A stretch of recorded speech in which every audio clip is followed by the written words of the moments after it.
Hello everyone, welcome to my channel revise. आज का हमारा टॉपिक है पद्म अवार्ड्स। सबसे पहले इससे रिलेटेड कुछ फैक्ट्स के बारे में जान लेते हैं। सबसे पहले कि ये हमारे देश का सर्वोच्च नागरिक सम्मान है।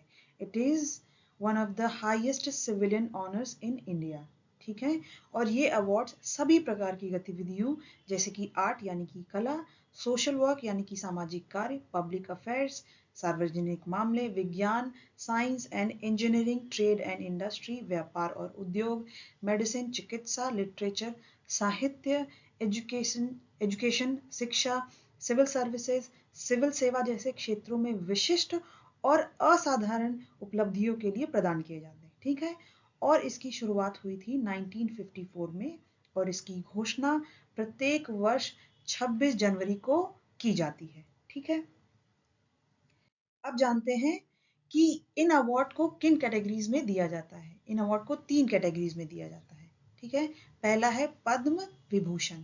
ये अवार्ड दिया जाता है for exceptional and distinguished service यानी कि असाधारण एवं विशिष्ट सेवा के लिए।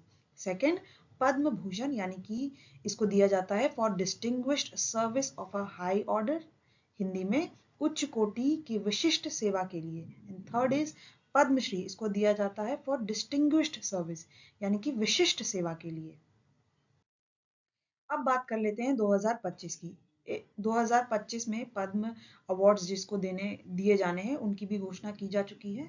ठीक है। भारत सरकार ने पद्म अवार्ड 2025 की घोषणा कर दी है। ठीक है। राष्ट्रपति ने 139 पद्म पुरस्कारों को मंजूरी दे दी है।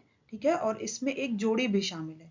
लेकिन अगर कोई जोड़ी शामिल होती है ना तो उसको एक ही कंसीडर किया जाता है, 2 कंसीडर नहीं किया जाता है। ठीक है।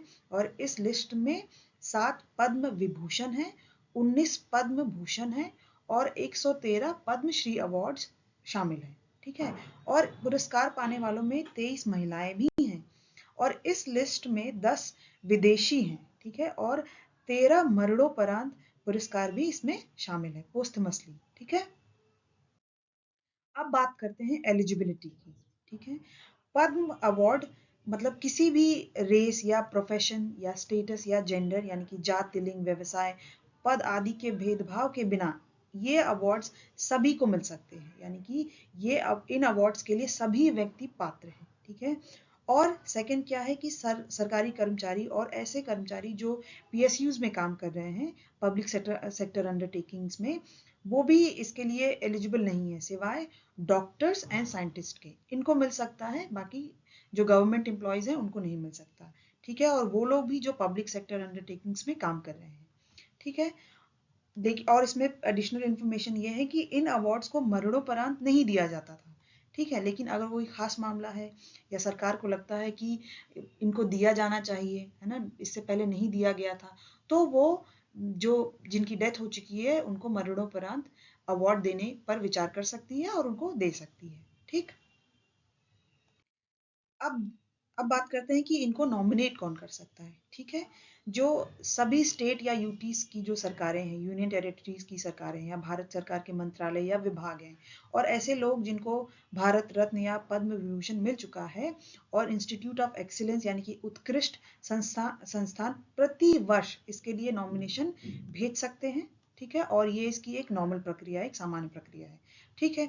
और all citizen can make nomination, जितने नागरिक हैं वो भी नॉमिनेशन भेज सकते हैं और वो खुद को भी नॉमिनेट कर सकते हैं कि उनको पद्म अवार्ड मिलना चाहिए, तो वो खुद को भी नॉमिनेट कर सकते हैं। राइट। अब डिसाइड कौन करता है कि किसको अवार्ड मिलना चाहिए कि नहीं। ठीक है। देखिए, जितने भी नॉमिनेशंस आते हैं ना उनको रिव्यू किया जाता है। ठीक। और ये रिव्यू कौन करता है? एक कमिटी जिसका गठन प्रत्येक वर्ष प्रधानमंत्री करते हैं। ठीक। फिर वो जो रिकमेंडेशन आती है उसको प्रधानमंत्री और राष्ट्रपति के समक्ष रखा जाता है फॉर देयर अप्रूवल। ठीक। जब अप्रूव हो जाता है तो इसकी घोषणा रिपब्लिक डे की ईव को की जाती है। अब इसमें मिलता क्या है? इसमें मिलता है एक सर्टिफिकेट, एक मेडल। ठीक है। बस ये ध्यान रहे कि ये जो अवार्ड है एक टाइटल नहीं है, एक कोई पदवी नहीं है कि जिसका इस्तेमाल एक सफिक्स या प्रीफिक्स के तौर पे किया जा सके। यानी कि मान लीजिए किसी को अवार्ड मिला है और वो अपने लेटर हेड या जो पोस्टर्स हैं या जो बुक्स हैं उसके उस उसके ना आगे ना पीछे उसका इस्तेमाल नहीं कर सकते, क्योंकि ये कोई टाइटल नहीं है, ये कोई पदवी नहीं है। ठीक है, अगर मान लीजिए कोई उसका दुरुपयोग करता है और सरकार को पता चलता है, तो वो उस पुरस्कार से उसको वंचित भी कर सकती है। राइट, ठीक। और प्लस एक एडिशनल इंफॉर्मेशन ये है कि इसके साथ किसी भी प्रकार का कैश अलाउंसेस नहीं मिलता है। ठीक है, यानी कि कोई मॉनेटरी बेनिफिट नहीं मिलता है इस अवार्ड के साथ, पद्म अवार्ड के साथ। ठीक है, और ना ही कोई रेल या हवाई यात्रा में किसी भी प्रकार का कोई कंसेशन मिलता है, कोई रियायत मिलती है, यानी कि कोई सुविधा या लाभ प्रदान नहीं किया जाता है। ठीक है, तो इसको ध्यान में रखिएगा बिकॉज ऑफ एग्जाम पर्सपेक्टिव। मान लीजिए किसी भी एग्जाम में पूछ सकते हैं कि क्या मिलता है, क्या उनको कैश अलाउंसेस मिलते हैं या कोई मॉनेटरी बेनिफिट मिलता है, या ट्रैवल कर रहे हैं तो क्या कोई कंसेशन मिलता है कि नहीं, तो ऐसा कुछ नहीं है। ठीक है, और अगर आप मेरे चैनल को पसंद कर रहे हैं तो प्लीज़ लाइक कीजिए, कमेंट कीजिए, शेयर कीजिए और सब्सक्राइब कीजिए। Thank you so much.